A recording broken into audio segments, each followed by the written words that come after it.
Broadcasting live from the Business RadioX studios in Atlanta, Georgia, it's time for High Velocity Radio. Welcome to the High Velocity Radio Show, where we celebrate top performers producing better results in less time. Stone Payton here with you this morning. This is going to be a good one. Please join me in welcoming to the broadcast with the Bensky Consulting LLC, the lady herself, Roberta Bensky. How are you? Well, I'm doing well. We've got a beautiful day here, and that always makes things easier. And I'm so pleased to be talking to you, Stone. Oh, we're going to have so much fun and learn a great deal. I think a good place to start would be if you could share with me and our listeners mission, purpose. What are you really out there trying to do for folks, Roberta? Well, a couple of things. I am a professional development coach. So what I'm really trying to do is to help people become themselves. I've worked with a lot of leaders who ended up in leadership because it was just a hierarchical move, and they had a very low level of self-awareness, which I think is so key to being a good, empathetic, and strong leader. And so as a coach, my mission is to bring people to themselves.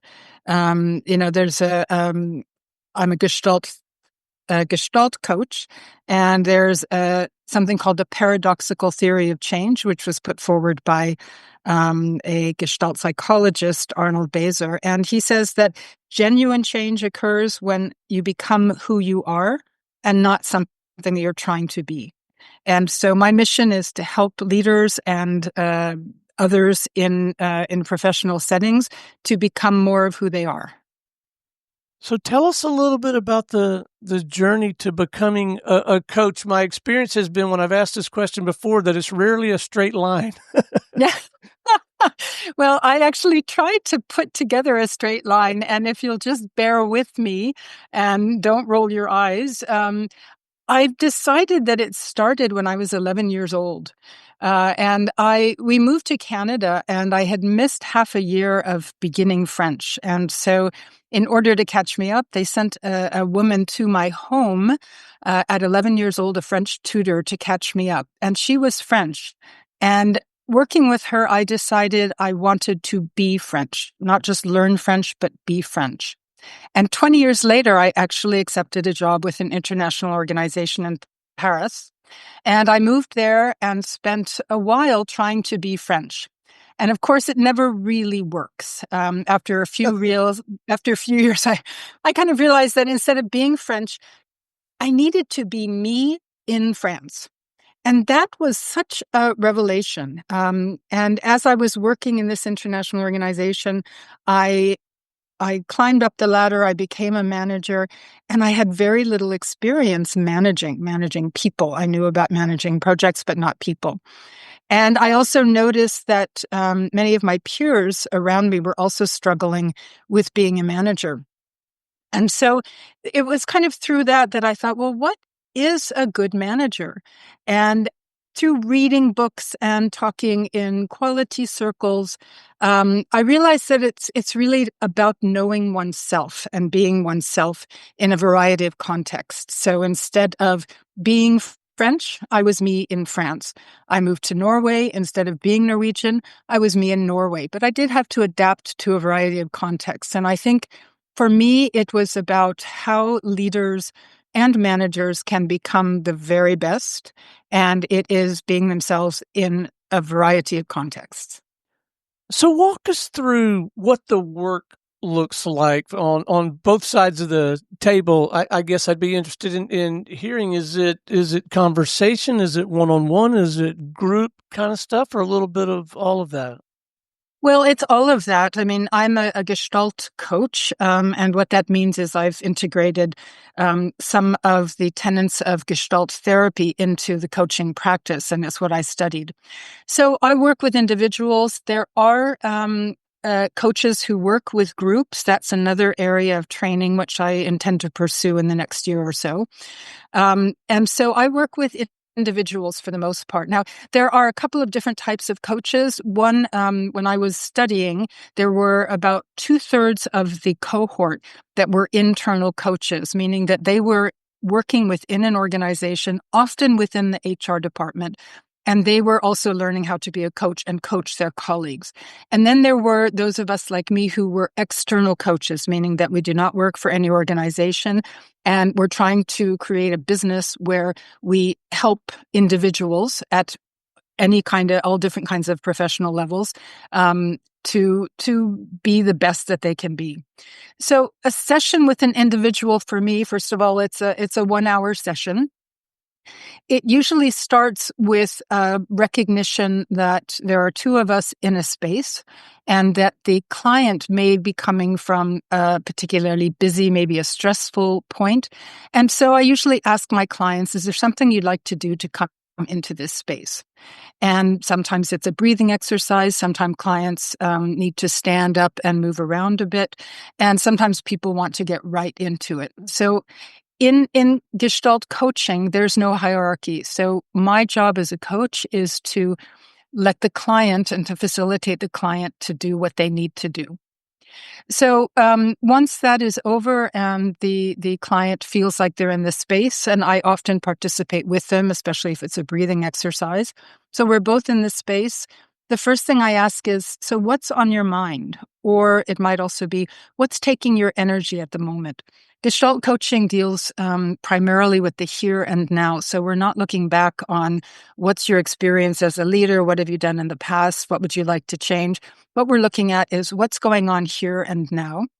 And it often is related back to history. It can be related back to family. It can be related back to adolescence, many things. But as a Gestalt coach, my job is to bring the client into the here and now. So if they're talking about something that might have happened in their childhood, I'd say, so how does that affect you in your work right now? And that's what we work on.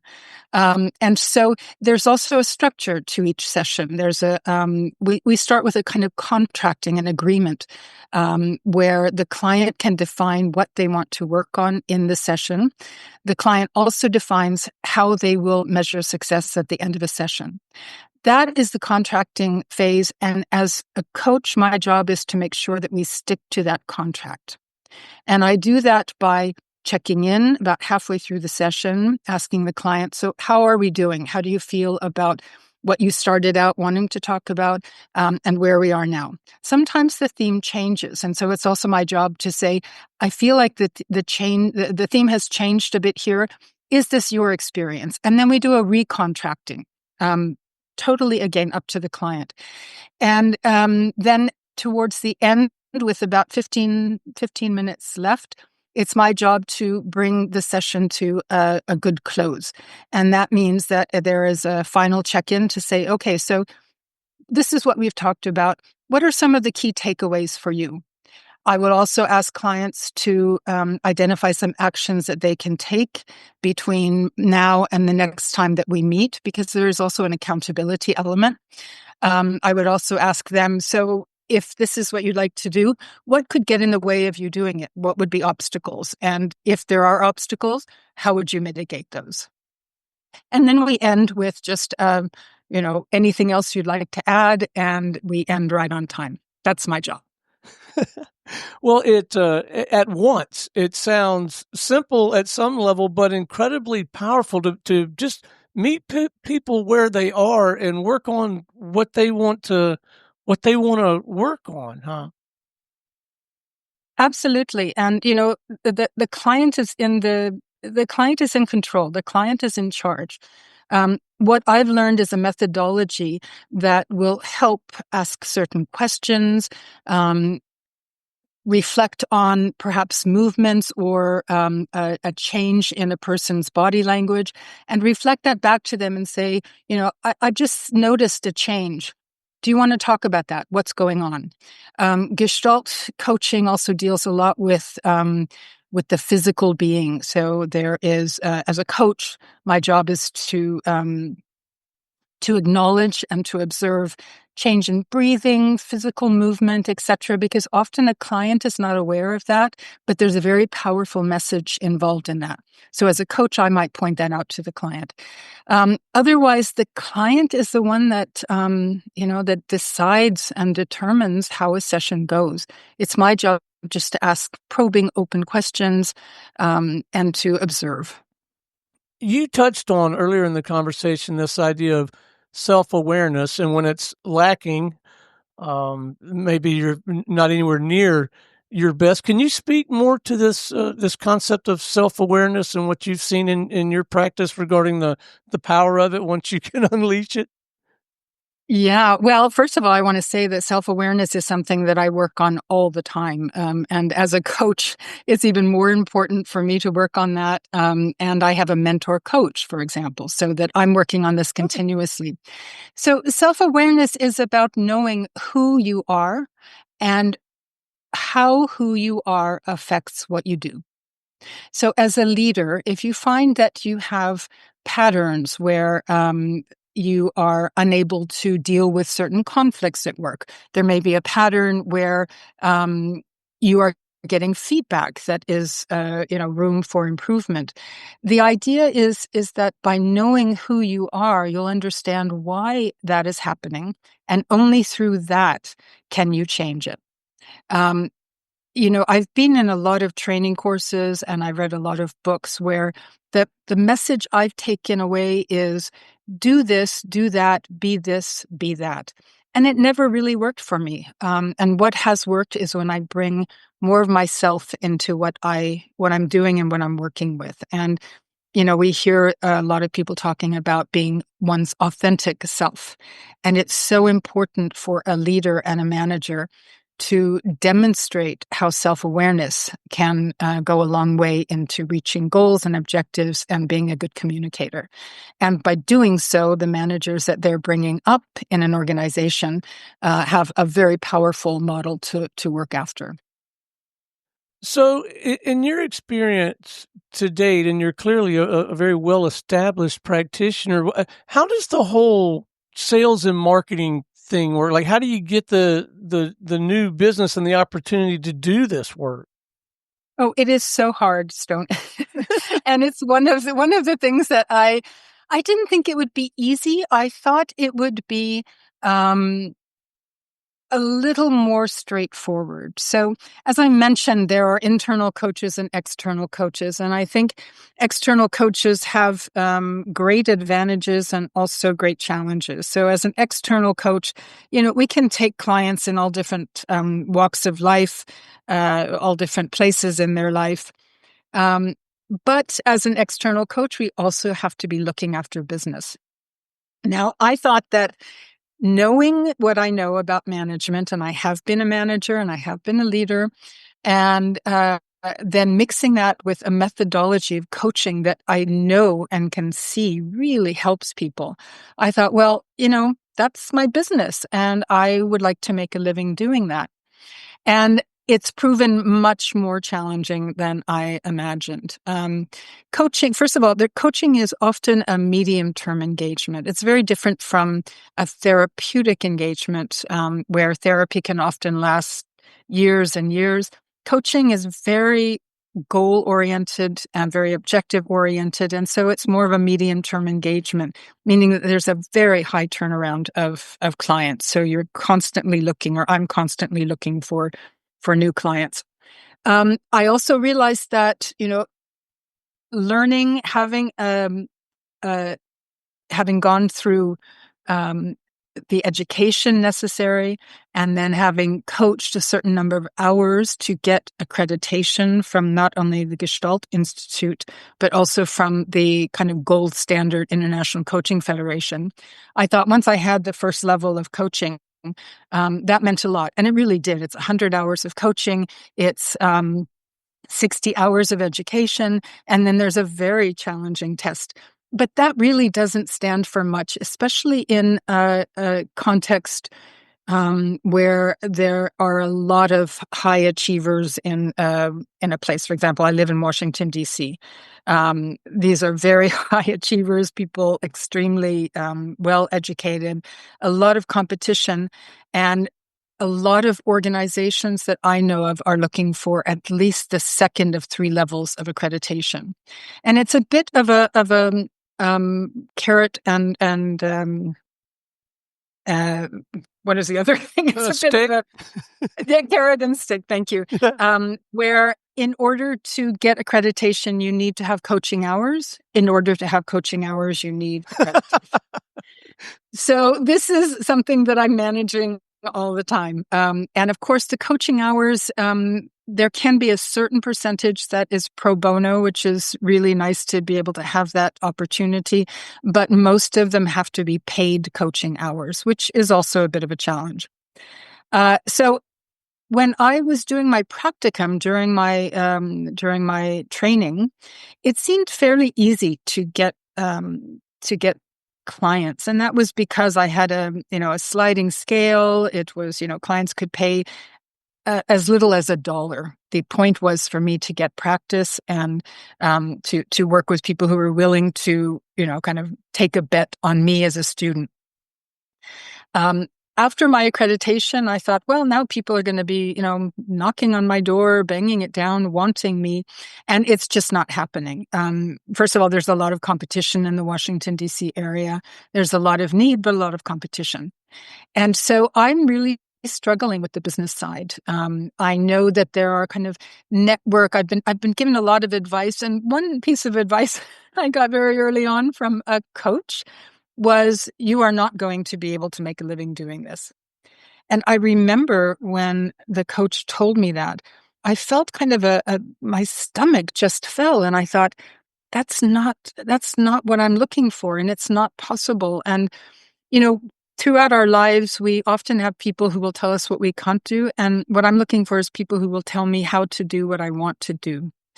So I am determined to make a living from this, a modest living, and it may mean that I'm also doing a side gig, which is what I'm doing right now to get an income. But I'm struggling in the coaching education. They give a very, very superficial overview of marketing. And I think then it's kind of everyone to their own. I also think that as people who are, kind of concerned with individuals' growth and helping them, we're probably not the most business savvy people in the world.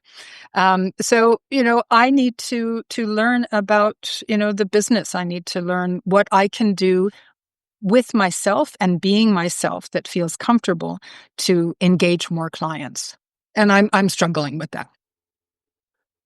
So you mentioned a little while ago, I think, that you have a coach as well. You have mentors. You have people that you go to, and as you continue on this journey, don't you? I do. I have a mentor coach. She's fantastic. I sought her out. She has a slightly different path and training than I.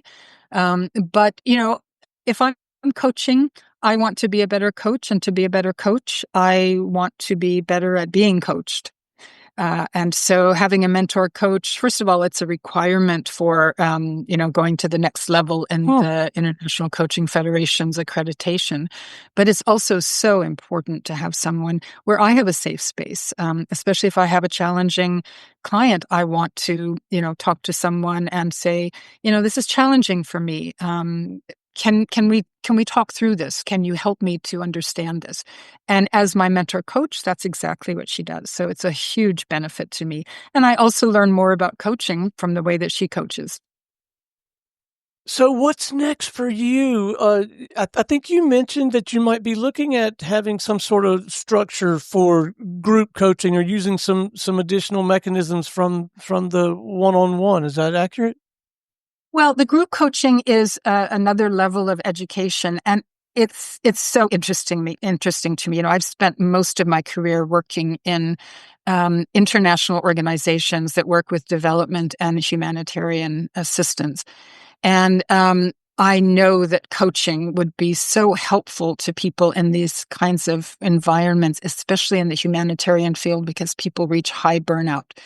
And, they're often back at headquarters after being out in the field for some time. And to have a group to coach, to talk through some of the things that they've been through and to help them become better at being a director out in the field or an administrative leader out in the field, I think it would be so helpful. And so I do want to get accreditation with group coaching. On the individual side, I'm hoping that I can become a little bit more savvy in the business, go to a few more networking events. There are local chapters of the International Coaching Federation. I belong to the one in Northern Virginia. There's also one in DC that I will join and see about making some contacts. Networking is not me being me. It's not something that comes naturally for me. So it's something that pushes me a little bit out of my comfort zone. And if it can help raise my own awareness about how best to experience and to market my skills, then I'm very willing to try that. So I'm under constant construction. The individual clients, a lot of it is word of mouth. People that I have coached have sent me very nice testimonials, which are up on my website, and just trying to get noticed a bit more locally, doing more pro bono coaching. Here in Washington, D.C., there's been a recent spate of layoffs of federal workers, and the coaching community has really jumped into action, and they've started a kind of community where we can offer pro bono services to federal workers who are needing to regroup and to figure out what their next steps are, having thought that the federal job was something that was long-term and that they had committed their professional lives to. So it's just doing more of the same. What a marvelous phrase and idea, under constant construction. I'm going to steal that. I love that. You're welcome to it. I think we're all under constant construction. And, if we ever stop being under construction, then I think that's where there's a problem. Well, you've been remarkably candid and transparent about some of the challenges, and clearly you're working through them. On the other side of the coin, what are you finding the most rewarding about the work these days? What's the most fun about it for you? It is so incredibly powerful to see how individuals can change in a very short period of time, and that they do it themselves. So, initially, I know a lot about Gestalt therapy. I've been in therapy at different times in my life, and there's much more of a hierarchy. There's a therapist who's kind of the expert, and you go to them with problems, and they help you work through them. And I found, just incredibly good things coming out of my work in therapy. But as a coach, it's almost the opposite of what a therapist does. It's someone who sits back, doesn't react, listens a lot. And learning those skills was such a challenge for me.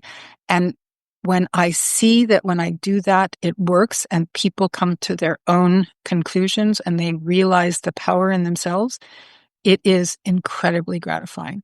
We also have fun. These are people who have, challenges in life, and they need to laugh every now and then. The Gestalt coaching also works a lot with experimentation. And so I may propose an experiment to a client, and if they accept to do it, that can also be incredibly powerful. So being an observer of the power that people have to know themselves and to change is so rewarding. So I'm going to switch gears on you for a moment, if I might. What interests, hobbies, pursuits? What do you do when you're not coaching that you really enjoy? I do have a job as an editor. I work with an international organization, editing documents to make them clear and concise, and to make sure that the messages come out. A lot of times, people who work in these organizations are economists, engineers, and being succinct is not their greatest asset. So I help with that. I help making the message clearer. And then when I'm not doing that, I am on my bike. I started riding about 6 years ago, and I have done many rides. I'm not a fast rider. I'm not racing, but I have great fun going on rides around the DC area. There are some really good trails here. I've been outside of the country. I rode from London to Paris with a friend of mine over 6 days. Wow. And this is just remarkable. And, being on a bike it's a little bit like coaching, in that I am in a space that is such a safe space for me and such a rich, thoughtful space that I just love being there. So I am on my bike as often as I can. Well, and I have to believe when you give yourself an opportunity to do something like that in a completely different space, fully immerse yourself in that when you emerge from that and come back to the work, I got to believe it makes you even a better practitioner. You think? I would think anything that involves self-care makes me a better practitioner. So it can be something physical, it can be something emotional, it can be something spiritual. Being under construction means that you're building, and this is one way that I build a way to meet my clients where they are, by being where I am. Yeah. Before we wrap, let's leave our listeners, if we could, with a pro tip for producing better results in less time within the context of this conversation. And look, guys, I'm thinking the number one pro tip here is reach out and have a conversation with Roberta. But between now and then, let's leave them with a little something to chew on, Roberta. Yeah, well, thank you for that, Stone.